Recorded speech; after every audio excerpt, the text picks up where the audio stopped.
Bem-vindos ao Da Capa à Contra Capa, numa edição muito especial neste sábado, onde vamos olhar para o tema do momento, a Covid-19 e a pandemia do novo coronavírus, com um olhar particular de quem, de alguma forma, está em contacto, por algum motivo, com este tema de uma forma mais direta. São cientistas portugueses, pertencem à rede GPS, a plataforma digital criada pela Fundação Francisco Manuel dos Santos, que coloca no mapa no mundo os cientistas de nacionalidade portuguesa. Vamos falar esta manhã com 3 destes cientistas que, de alguma forma, na China, Itália ou nos Estados Unidos, de alguma forma contactaram com este problema. São nossos convidados André Peralta Santos, Vítor Hugo Martins e Luís Pedro Coelho. Já passo às apresentações já a seguir para esta conversa durante os próximos 30 minutos.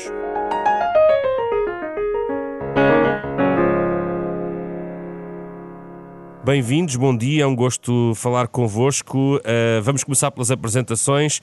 O Luís Pedro Coelho trabalha geralmente na China e tem seguido esta pandemia e regressou da China no dia 12 de fevereiro. Bom dia, Luís. Bom dia. Geralmente o que faz está em Xangai, é um professor de Biologia Computacional, é isto? Exatamente, mas tanto o que aconteceu na China é que houve as férias do festival da primavera, tanto o Ano Novo Chinês, e durante o tempo de férias a universidade fechou e, portanto, toda a gente saiu da China para ir de férias, ou saiu de Xangai para ir de férias, portanto, os alunos muitas vezes regressaram à família e depois ninguém voltou das férias. E neste momento ainda estamos todos a trabalhar de casa. Portanto, eu continuo a trabalhar, eu faço, tenho reuniões remotas com os meus alunos e com as pessoas que trabalham comigo, mas estamos todos espalhados pelo mundo. Já volto a si. Damos as boas-vindas ao Vítor Hugo Martins, que está em Turim, em Itália.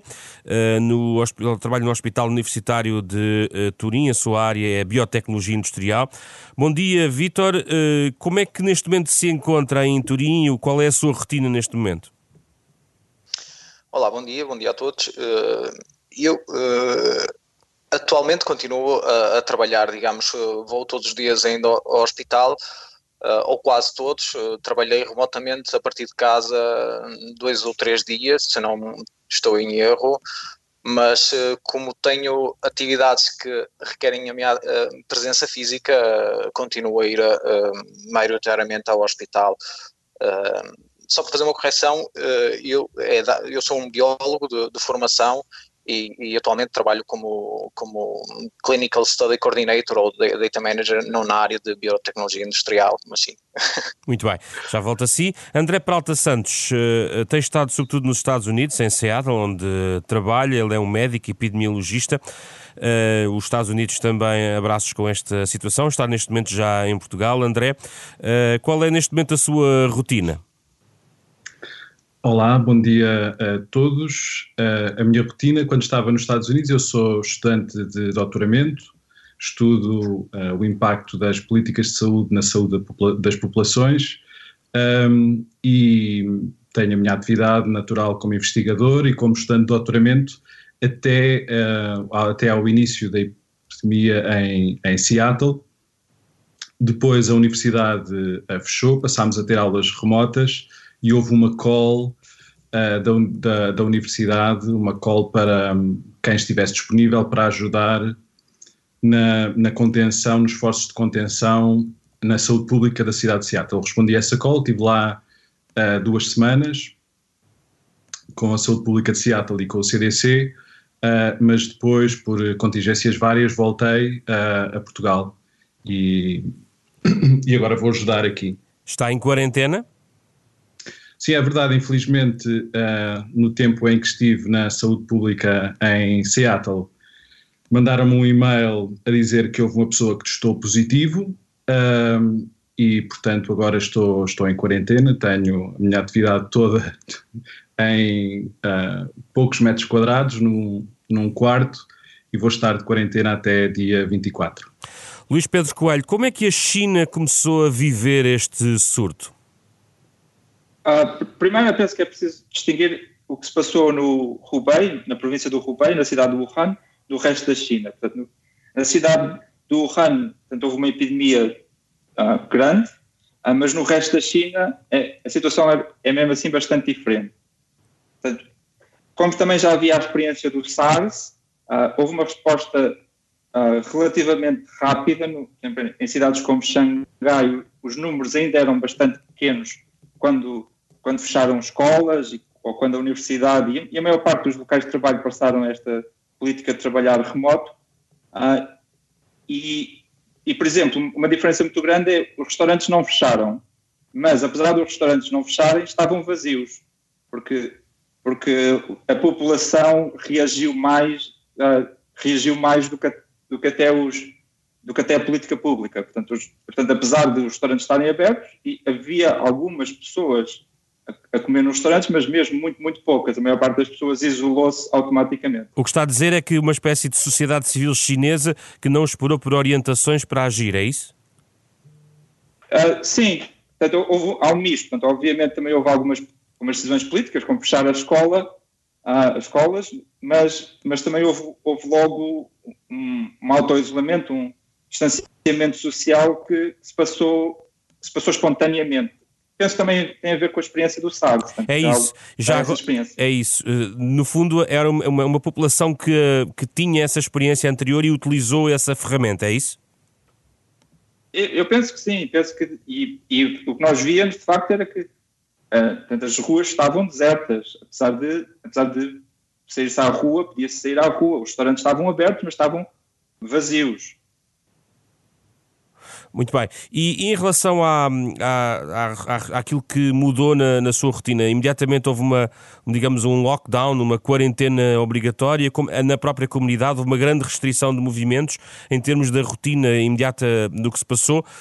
Eu sei que está aqui a separar, no fundo, a situação no epicentro do problema, mas depois o problema tornou-se mais global. Sim, mas em Xangai, que é uma cidade com 25 milhões de habitantes, penso que no total, ao longo dos vários meses, o número de casos é à volta dos 300 a 400. Portanto, nunca explodiu descontroladamente. E na sua opinião, porquê é que não expandiu dessa forma como eventualmente poderia acontecer?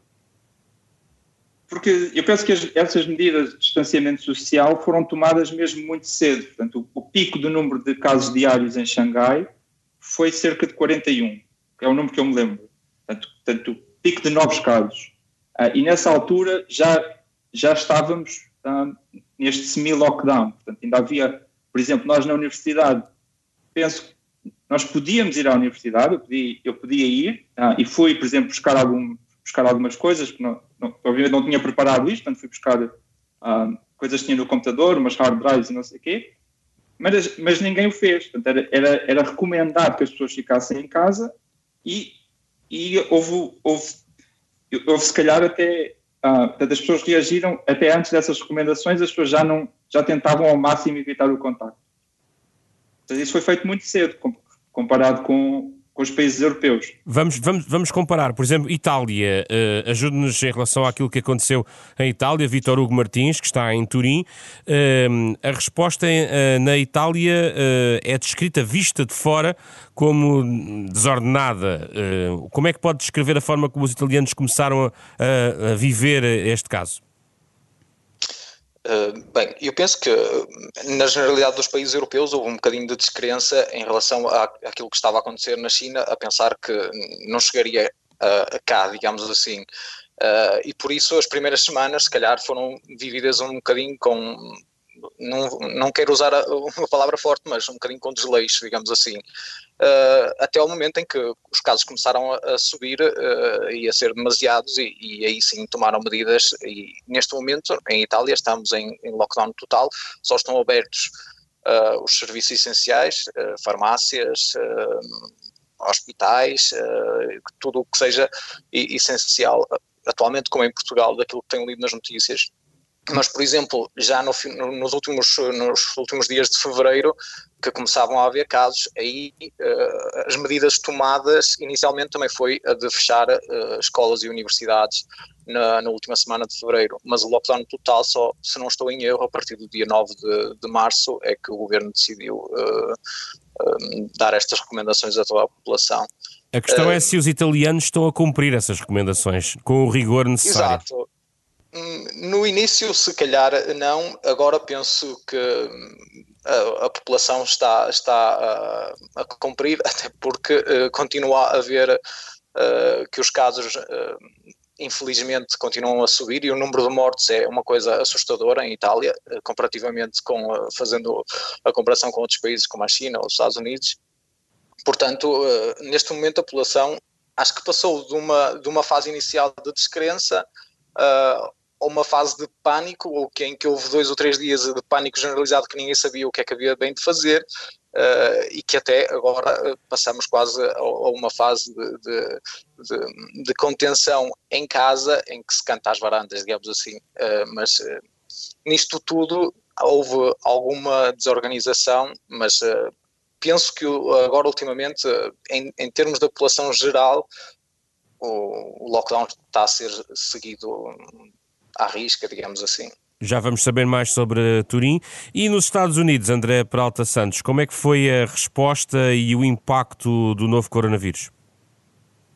Eu talvez começar a dar algum contexto ao auditório sobre a cidade. A cidade de Seattle é talvez uma das cidades mais tecnológicas dos Estados Unidos, tem mais ou menos 2 milhões de habitantes e tem uma grande ligação com a Ásia, e talvez por isso foi lá que começou, que foi identificado o primeiro doente infectado com Covid-19, mais ou menos a meio de fevereiro, e o número de casos manteve-se relativamente com poucos novos casos, quase durante um mês. Depois, a meados de fevereiro, foi identificado num lar alguns casos suspeitos de infecções respiratórias, que depois se veio a confirmar serem de Covid-19. E foi a partir daí, mais ou menos a meio de fevereiro, que se despoltaram a maior parte das medidas de distanciamento social.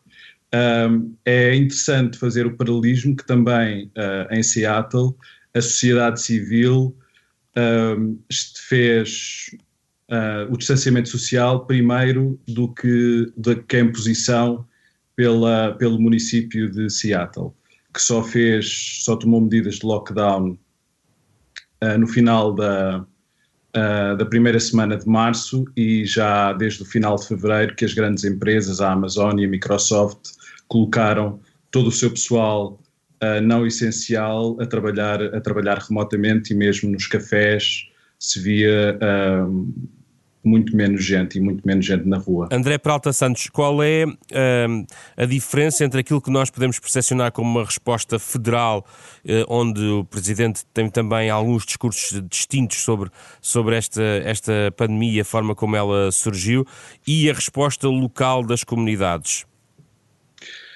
Os Estados Unidos realmente são um pouco diferentes, pelo menos de Portugal, porque as cidades têm mais poderes. E os Estados funcionam quase como pequenos países. Neste caso, na gestão de epidemias, há uma componente federal, portanto há aqui poderes do Presidente, e há uma instituição federal, que é o CDC, o Centro de Controlo de Doenças, que é o equivalente à nossa Direção-Geral da Saúde, mas que tem uma competência federal de apoio aos Estados, e também aí o CDC estava lá a apoiar o Estado de Washington e a cidade de Seattle concretamente. Na resposta, acho que houve uma grande proatividade da cidade a tentar tomar as medidas o mais rapidamente possível, e até ultrapassando alguns constrangimentos, nomeadamente nos testes. A Universidade de Washington desenvolveu um teste próprio, e Seattle é neste momento, talvez nos Estados Unidos, onde se fazem mais testes, e está bem. Já podemos ver que quanto mais testes fizermos, melhor conseguimos controlar a epidemia. Regresso à percepção chinesa deste problema. Luís Pedro Coelho, que é professor em Xangai e regressou a 12 de fevereiro da China. Há dúvidas sobre os números que surgem a partir da China em relação a casos e mortes. Há razão para haver essas dúvidas, na sua perspectiva?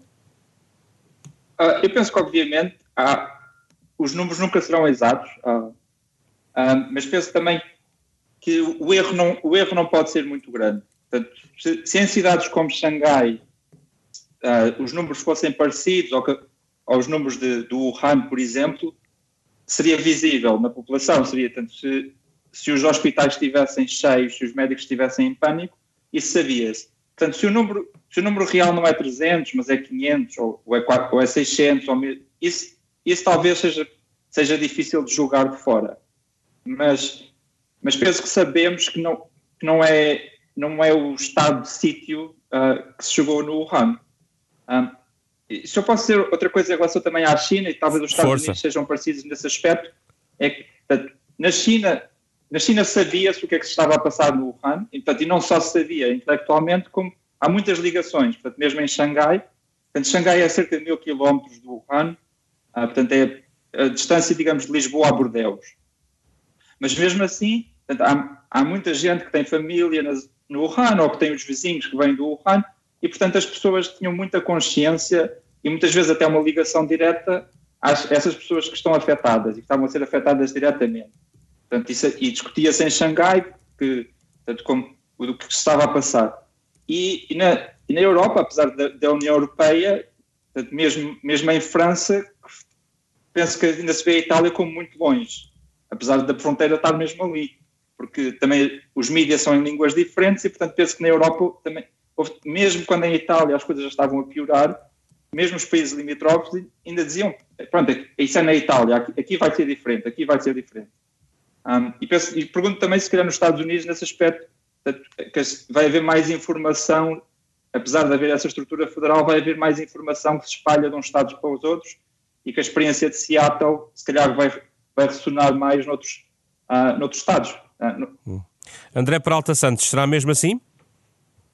É exatamente essa a percepção que eu tenho. Acho que ter mídia comuns e uma língua comum ajuda muito a partilhar esta consciência do risco da epidemia. Seattle é a cidade neste momento mais afetada, mas já se ouvem ecos de Nova Iorque e principalmente da comunidade académica que tem acompanhado com muita preocupação aquilo que se passa na China e aquilo que se passa em Itália e que vocalizam isso mesmo para a administração, fazendo um apelo para que se tomem medidas de contenção e de mitigação e distanciamento social. Voltamos à Itália. Também gostava de ouvir sobre isso. Sim, eu concordo com aquilo que inicialmente até o colega Luís Pedro Coelho falou, que a experiência seguramente da SARS alguns anos atrás e da gripe aviária ou gripe suína, todas estas experiências na Ásia, penso que ajudaram a que a resposta fosse muito mais rápida nesta situação. Na Europa, se calhar tardou-se um bocadinho a responder corretamente ao surto. Neste momento, a Itália está numa situação de crise, principalmente na região da Lombardia e nas cidades como Bergamo ou Brescia. Ali a situação daquilo que nos chega é crítica, com hospitais ao limite das suas capacidades, que já não têm lugares de postos de terapia intensiva para todos os pacientes, que têm de transferir pacientes para outras regiões e para outras cidades. E isto sim, penso que Itália também, comparativamente com outros países europeus, digamos, está um bocadinho à frente na curva exponencial do surto. Digamos, fala-se que esteja à frente uns 10 dias ou 8 dias à frente comparativamente com outros países. E há uma expectativa em relação ao pico? O que é que os especialistas italianos dizem em relação a essa projeção? Espera-se, exato. O problema é que é impossível, é um bocadinho difícil de determinar quando é que será este pico, até porque, falando também dos casos totais, do número de infecções que há, que neste momento em Itália supera os 40 mil ou os 41 mil, aquele número, digamos, ninguém sabe bem se é verdadeiramente aquele número. Em teoria, poderão ser muitos mais, porque há muitas pessoas que se calhar são infectadas e que são assintomáticas. Portanto, é difícil determinar, e numa equação em epidemiologia, quando não se tem o denominador, quando nos falta este número para o cálculo, é sempre difícil de determinar quando é que será o pico ou fazer este tipo de projeções. Mas sim, aquilo que as autoridades têm vindo a dizer nos últimos dias é que os casos continuarão a subir. Esperava-se um pico até ao fim de semana, falava-se que se chegaria aos 50 mil, portanto não estamos muito longe de chegar a esses números, e depois, consoante as medidas que foram adotadas há 2 semanas atrás de um lockdown total, espera-se que os casos comecem a diminuir. Veremos, porque lá está, como anteriormente falámos, a população se calhar no início também não colaborou tão assertivamente relativamente a este aspecto que foi pedido pelo governo, portanto não se sabe bem quando é que será este pico de casos e quando é que começarão a haver alguma diminuição. Luís Pedro Coelho, há a ideia de uma estabilização, de um controlo na China, será verdadeiro? Portanto, eu posso dizer que na universidade as coisas começam a voltar lentamente ao normal. Penso que, portanto, o que eu sei é que neste momento pediu-se autorização para reabrir a universidade completamente, portanto as aulas neste momento são à distância, mas já foi pedida autorização para começar as aulas em presença. Portanto, sim, há um retorno ao normal. E as pessoas dizem que de facto há mais gente na rua outra vez. Portanto, ainda não está completamente ultrapassado, mas já está do outro lado da curva. Luís Pedro Coelho, que marcas deixou até agora esta crise no aparelho científico chinês? E com isto quero-lhe perguntar também até que ponto o que é que podemos esperar do aparelho científico, nomeadamente nas questões que agora se dirigem para a questão da vacina e outras investigações que podem ajudar a conter globalmente esta pandemia? Pois, isso não ainda é um bocadinho cedo para se dizer. E a vacina também não sabemos. Portanto, há vários estudos em curso. Estamos todos esperançosos que um desses seja positivo e que seja eventualmente resolva o problema, mas a verdade é que até os estudos estarem completos não sabemos de facto se vai funcionar algumas dessas coisas ou não. Portanto, mas a China está a trabalhar, a informação que tem do ponto de vista dos contactos que vai tendo da rede científica, a China está a trabalhar nesse sentido de uma maneira muito acelerada? Sim, e outras áreas, por exemplo, os testes, mas isso não é propriamente científico, mas é também uma capacidade industrial que a China tem, e, portanto, em certas cidades chinesas o número de testes em Shenzhen penso que estaram quase 500 mil de pessoas, mas isso é mais uma capacidade logística e industrial que a China de facto tem. Vou para o André Peralta Santos em relação aos Estados Unidos. Gostava de o ouvir em duas perspectivas. Uma sobre o próprio sistema de saúde norte-americano. À distância é um desafio, tendo em conta aquilo que sabemos sobre as diferenças entre um serviço como os portugueses conhecem e aquilo que acontece nos Estados Unidos. E já vou a seguir à questão científica e das vacinas, mas em relação ao sistema de saúde, o que é que pode significar este impacto do novo coronavírus?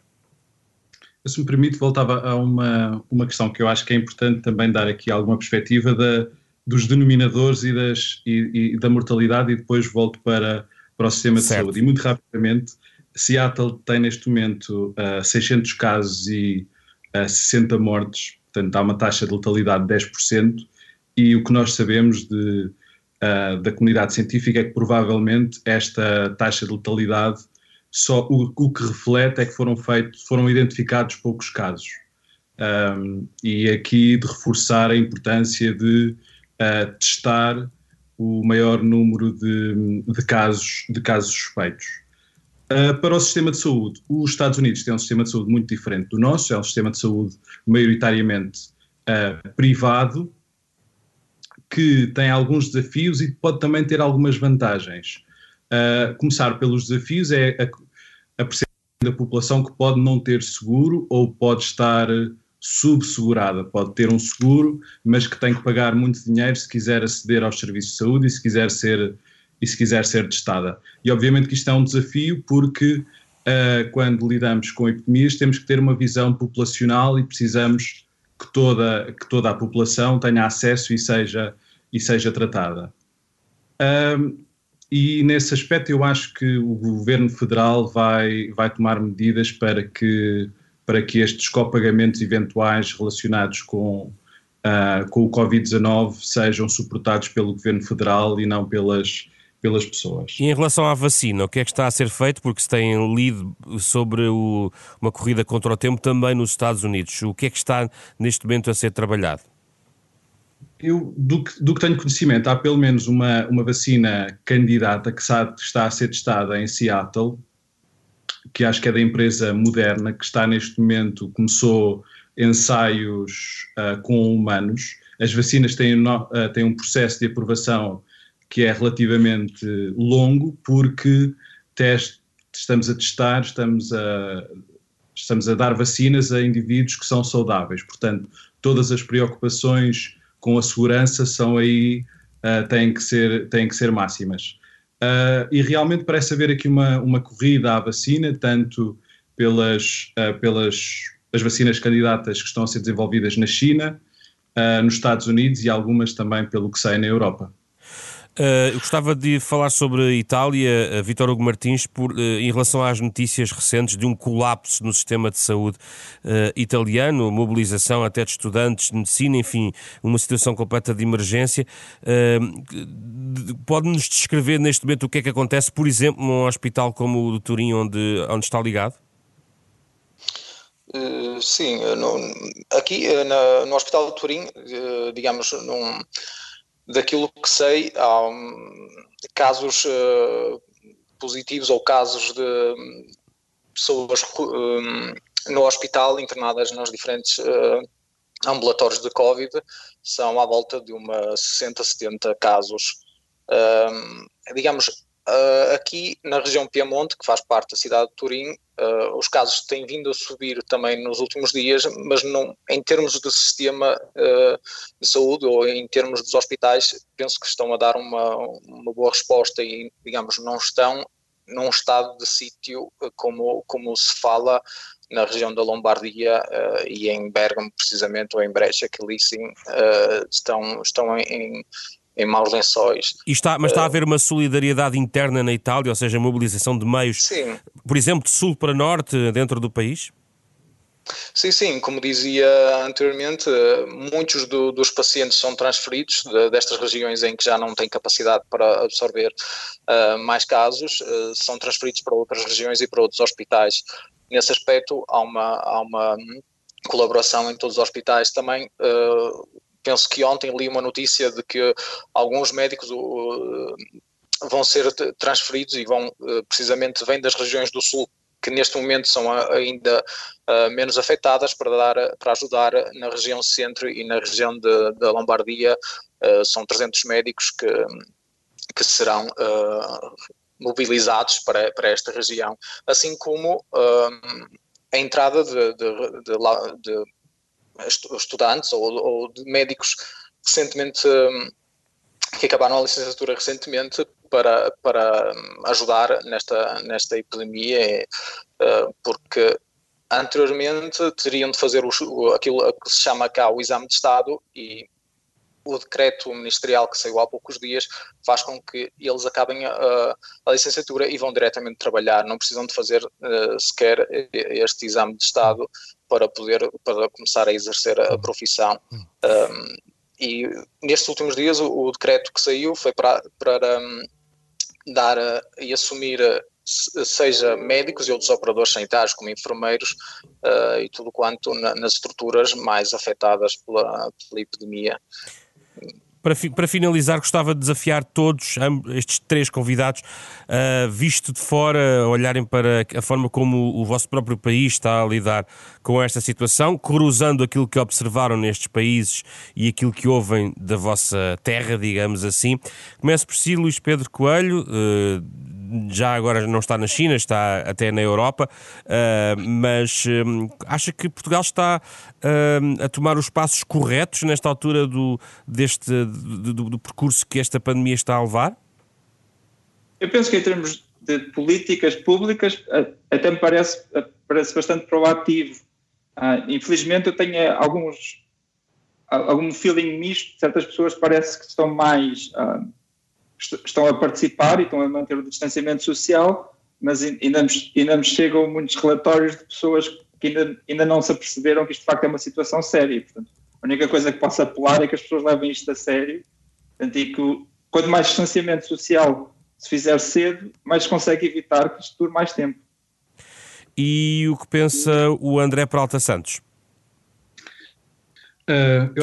Aliás, deixe-me só dizer que, aliás, escreveu um artigo no Público chamado Pandemias, Instituições e Open Source, onde deu a nota de que é importante ser exigente com as instituições e proteger quem está na linha da frente.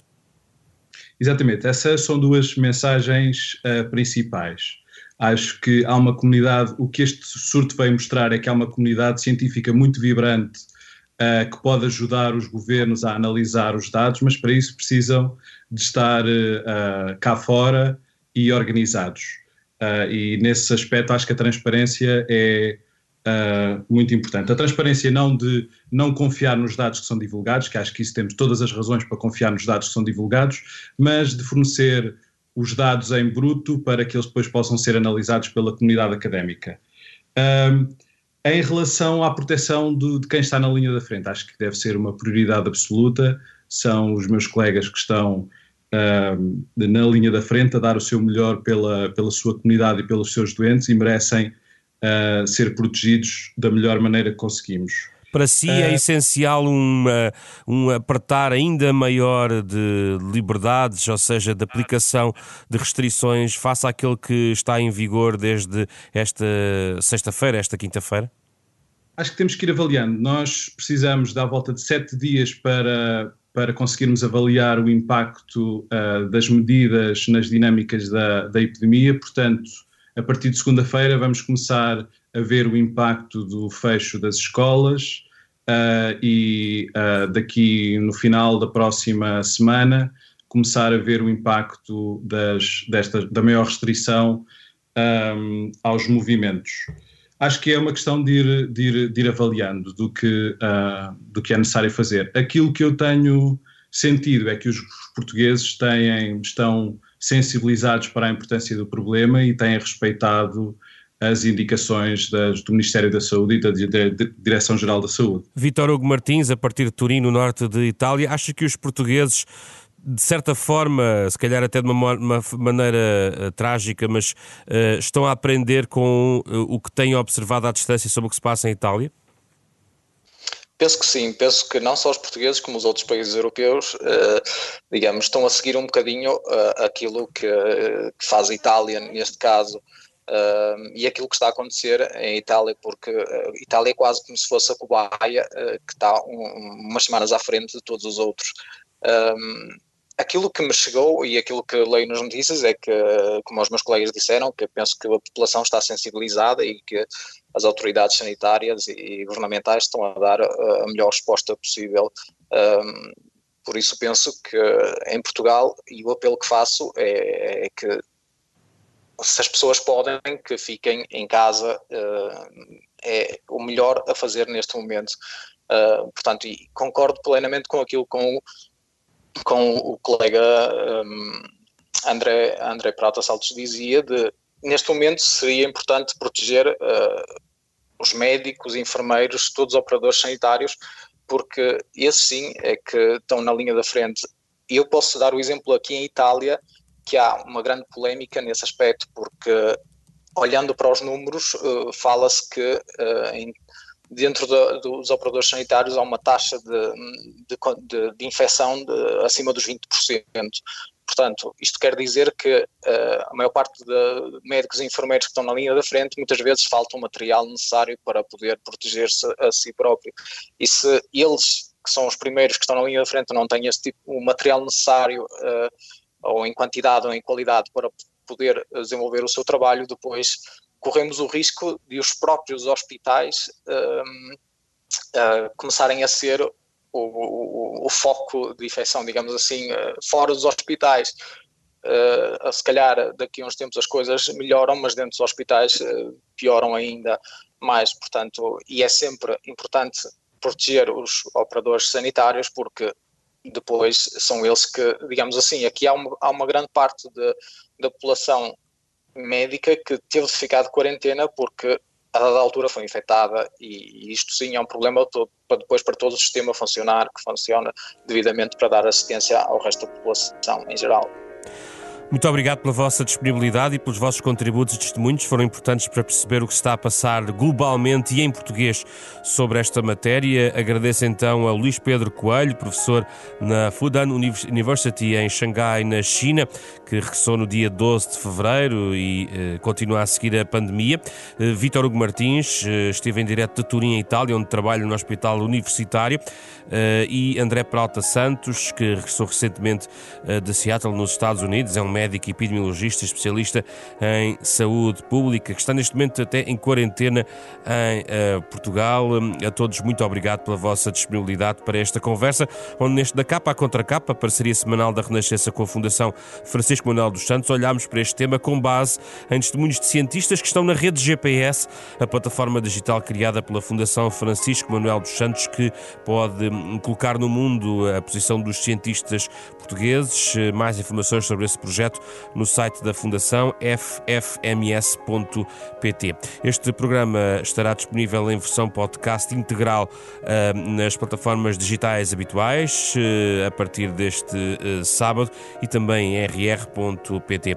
Fizeram este programa Rui Glória, André Peralta, Ana Marta Domingos e José Pedro Frazão.